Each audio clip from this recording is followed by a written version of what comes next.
Get in the game with NFL Sunday Ticket from Rev TV. You'll get every game every Sunday afternoon from around the league. Plus, NFL Sunday Ticket gives you up to 8 live games on one screen with Game Mix. You'll get that died and woke up in football heaven experience when you upgrade to NFL Sunday Ticket Deluxe, including Red Zone, the channel dedicated to every scoring play from every game. And if you add Rev TV HD to NFL Sunday Ticket Deluxe, you'll be entered to win big weekly prizes with NFL Wildcard Mania. Get in the game with NFL Sunday Ticket. The Prime Minister hits back at Greg Moss after last night's heated exchange. Dr. Rodney Smith is once again president of the College of the Bahamas. Plus, more on the controversial constitutional referendum questions, and the Deputy Prime Minister speaks on the state of the roadsides. We've got those stories and more coming up tonight. I'm Dana Smith, and MB12 starts right now.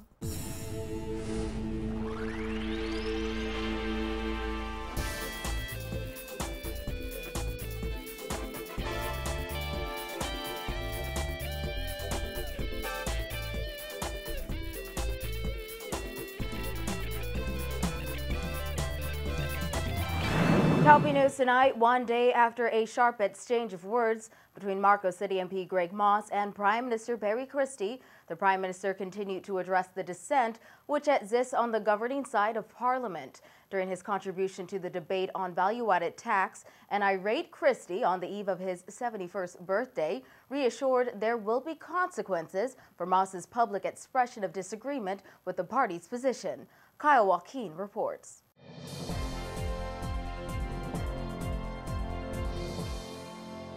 It's a lonely position, and yes, it's a principled position. And you gotta be joking to believe there are not consequences. And that was yet another warning from Prime Minister Christie to Marco City MP Greg Moss today after a heated back and forth between the two last evening.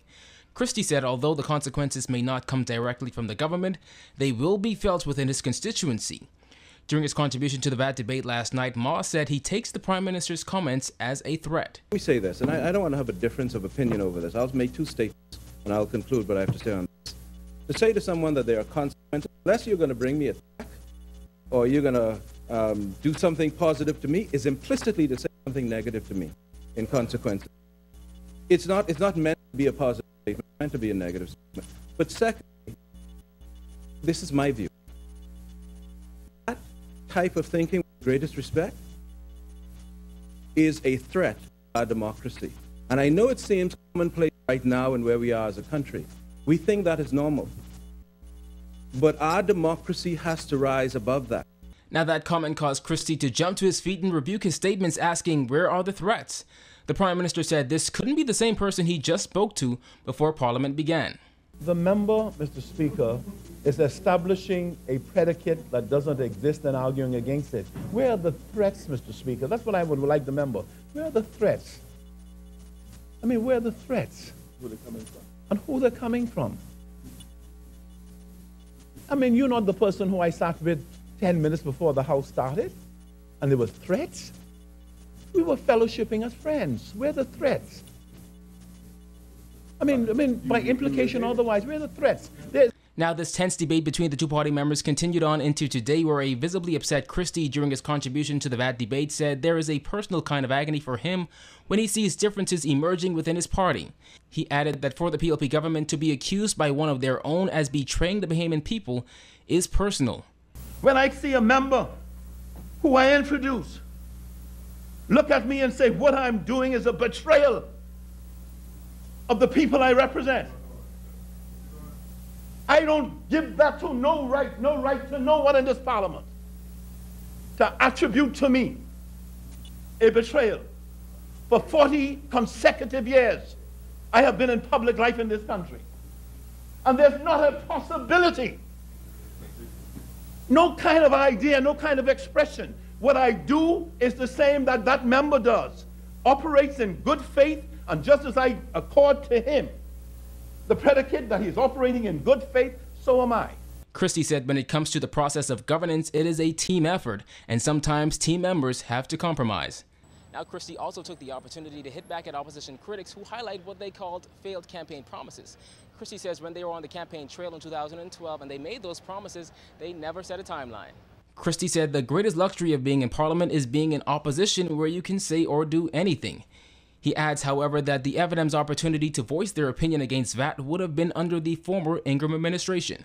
It is preposterous to believe, no matter how much you see the protestation of the member for Long Island, it would be preposterous to believe that sitting in a cabinet where the Right Honorable Member for North Abaco walked in that cabinet with his Minister of State for Finance and said, this is the taxation reform we're doing, which is all through the Ministry of Finance, that they was going to say, what is going to say? Yes, sir. I have no difficulty. I have no difficulty of recognizing we live in a democracy. But what I do say to you, look at the faces of these people behind me and over there in front of me. They don't propose to lose. No, not at all. Not to you. The Prime Minister continued on defending his government's progress in delivering on campaign promises, saying that they are coming soon. Reporting for NB12, I'm Kyle Joaquin. Well, Dr. Rodney Smith has been confirmed as the new president of the College of the Bahamas. Education Minister Jerome Fitzgerald announced today Smith had resigned as COB president back in 2005 amid a plagiarism scandal. Fitzgerald said despite concerns expressed about that incident, Smith had the majority support of stakeholders. I want to say that this was not a decision which I took lightly. In fact, it is probably the decision I have struggled with most since I have been appointed to the post of Minister of Education. I have reflected on all the views expressed, and yesterday I advised the Cabinet of the Bahamas that I support the recommendation of the College Council to appoint Dr. Rodney Smith as the next president of the College of the Bahamas for the reasons I listed above. The Cabinet supported my recommendation. The circumstances surrounding Smith's resignation came back into focus as Smith sought reappointment. It was during a speech at the college honors convocation that Smith used a portion of a speech given by New York University President Dr. John Sexton without providing attribution. Fitzgerald said he wanted to ensure he received assurances from COB stakeholders that Smith would be the right choice. He said COB's unions indicated they were in complete support, while views from the wider community differed, in some cases very strongly. The views differed, and in some cases they were very strong. The views fell essentially into three categories: those who supported and thought that Dr. Smith should be given a second chance, those who thought that once he showed contrition, he should be forgiven for a mistake he committed over 9 years ago, and then there were those who thought that it was a cardinal sin in academia and he should not be appointed.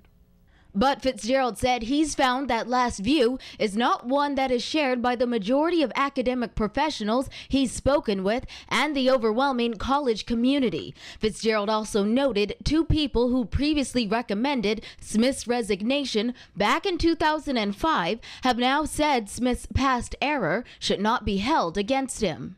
Additionally, recently two of the members of that committee,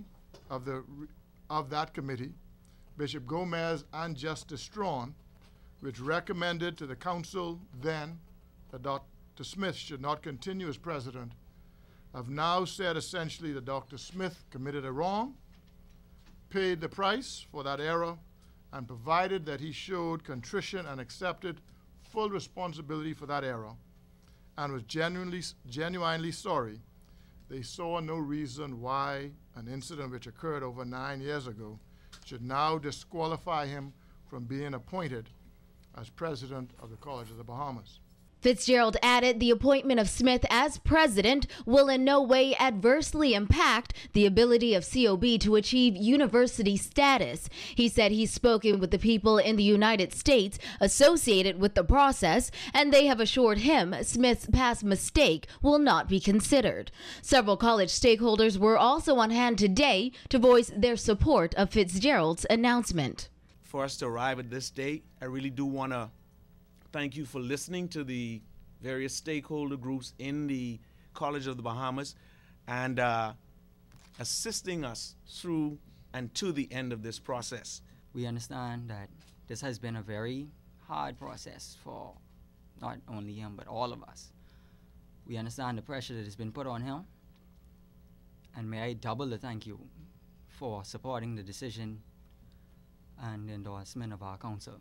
This is the first time ever, and this is a historical day for us because the middle managers had a voice in the selection of the president the first time ever, and we are so grateful for choosing us to be a part of this historical day. We thank you. We thank you. I'm so excited, Bear. You don't understand. It's been a long process. Question 2 of the referendum on gender equality bills has garnered just as much critical attention as the controversial Question 4. Bill number 2, which deals with the ability of a Bahamian female passing on her citizenship to a foreign spouse, has caused many to question the sanctity of Bahamian citizenship if passed. Paige McCartney continues her breakdown of the question with Chair of the Educational Campaign, Ruby Nottage, in this report. What's most important for Bahamians to understand about this question, according to retired Supreme Court Justice Ruby Nottage, is that the transference of citizenship is not automatic. She said transferring Bahamian citizenship is an intricate process that entitles spouses to apply to be registered based on a few very important considerations.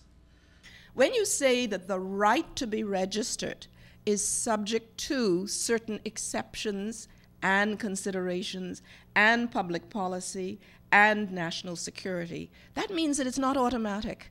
There are certain boxes that have to be ticked. You have to pass certain stages before it's go. You can't go, as I understood someone said, a bride came with her papers in her hand or something, with a wedding dress on or something like that. No way. No way. This is a process whereby the whole marriage is vetted.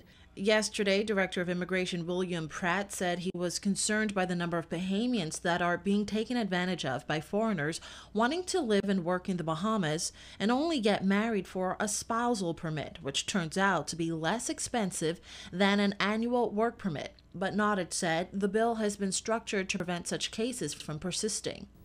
In fact, Nottage said there will be an entire subsection of this bill that deals specifically with marriages of convenience. There is a specific subsection 2 that says that sham marriages or marriages of convenience are definitely going to be unlawful, but they're also going to be investigated.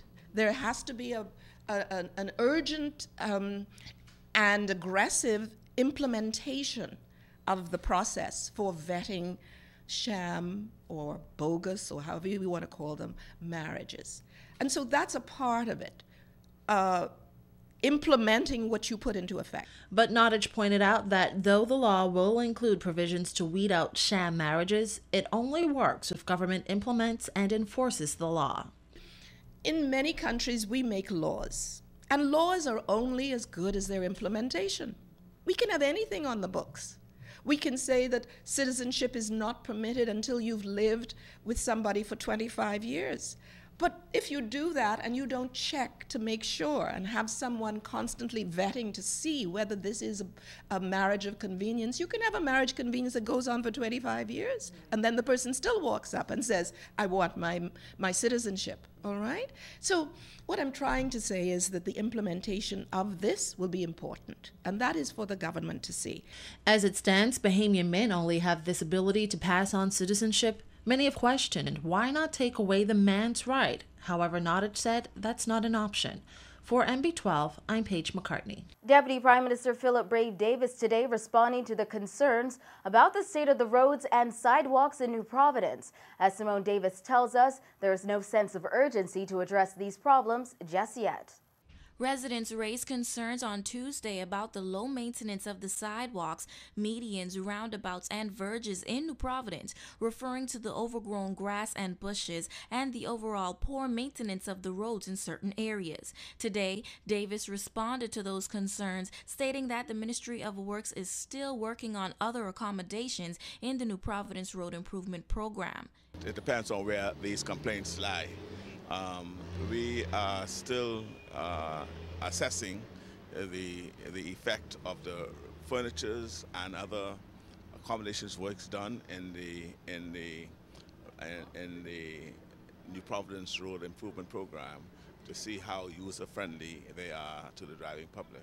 We note that there are some challenges in areas like Robinson Road and Prince Charles, and they are going to be addressed as soon as we have sufficient data as to how best to address those, including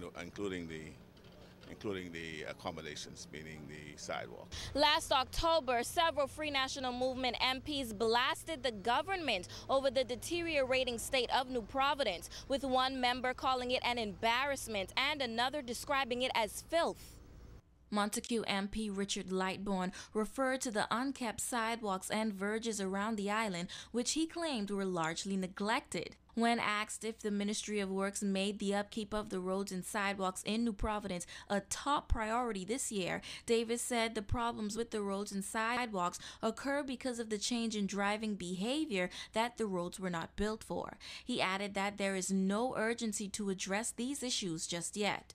There's no sense of urgency to address the minor accommodations works that appear to be needed to be done now. But we are doing an assessment, a thorough assessment of all these areas to determine what could be done, if anything should be done. Reporting for NB12, I'm Simone Davis. When NB12 returns, we've got more on today's value-added tax debate. Stay with us.